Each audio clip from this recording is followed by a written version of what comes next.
Les 3 péchés que Dieu déteste le plus. Si tu ne t'arrêtes pas, tu risques de perdre l'accès au royaume des cieux. Cher ami, si tu ne cesses pas ces 3 péchés que Dieu déteste le plus, tu risques de perdre l'accès au royaume des cieux. Beaucoup de personnes sont prisonnières de ces 3 péchés, mais refusent de se repentir, et se consolent en disant « Ce n'est pas grave, Dieu me pardonnera ». Mais Hébreux, chapitre 10, verset 26, dit clairement « Car si nous péchons volontairement après avoir reçu la connaissance de la vérité, il ne reste plus de sacrifice pour les péchés. » Si tu crois que les paroles de Dieu s'accompliront, enregistre cette publication et lis attentivement jusqu'à la fin, car cela concerne ton éternité. Premièrement, continuer à vivre dans l'immoralité sexuelle.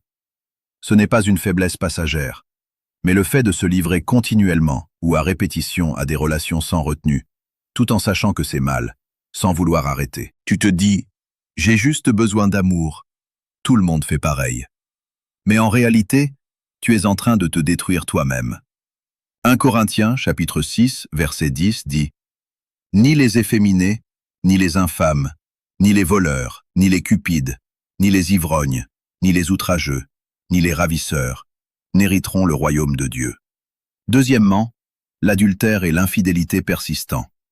Ceux qui trahissent le mariage et entretiennent des relations ambiguës et inappropriées, Hébreux, chapitre 13, verset 4 dit « Que le mariage soit honoré de tous, et le lit conjugal exempt de souillure, car Dieu jugera les impudiques et les adultères. » Le problème n'est pas une erreur unique, mais le refus constant de s'arrêter. Tu continues les ambiguïtés, les conversations cachées. Tu refuses de reconnaître tes fautes et de changer, tout en trouvant des excuses. C'est difficile pour moi aussi. Il/elle ne me comprend pas. Mais Dieu ne regarde pas tes excuses. Il regarde si tu es prêt à revenir à lui. Troisièmement, être dépendant de la pornographie sans vouloir y renoncer. Beaucoup disent « Je ne touche pas d'autres personnes ». Mais dans Matthieu, chapitre 5, verset 28, Dieu dit « Mais moi je vous dis que quiconque regarde une femme pour la convoiter a déjà commis un adultère avec elle dans son cœur. » Tu regardes encore et encore. Tu satisfais sans cesse tes désirs, sans mettre de limites, sans supprimer ces choses, sans t'éloigner ni chercher de l'aide. Ce n'est plus une faiblesse, c'est devenu un choix. Tu laisses les désirs impurs te contrôler. Écoute bien, ce n'est pas que Dieu refuse de te pardonner, c'est que toi, tu refuses de t'arrêter.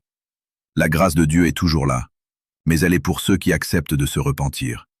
Se repentir, ce n'est pas seulement dire « pardon », c'est réellement arrêter. La véritable liberté commence au moment où tu décides de revenir à Dieu. 1 Jean, chapitre 1, verset 9 dit « Si nous confessons nos péchés, il est fidèle et juste pour nous les pardonner et pour nous purifier de toute iniquité. » Mais tu dois d'abord être prêt à quitter le péché. Si aujourd'hui ces paroles t'ont touché, écris « Amen » dans les commentaires. Et partage aussi ce message avec ceux que tu aimes. Si tu veux sincèrement te libérer du péché et vivre une vie pure, clique sur le lien WhatsApp dans mon profil ou envoie-moi un message privé. Je t'inviterai à rejoindre un groupe pour étudier gratuitement la Bible, et Dieu te conduira sur le chemin de la délivrance du péché.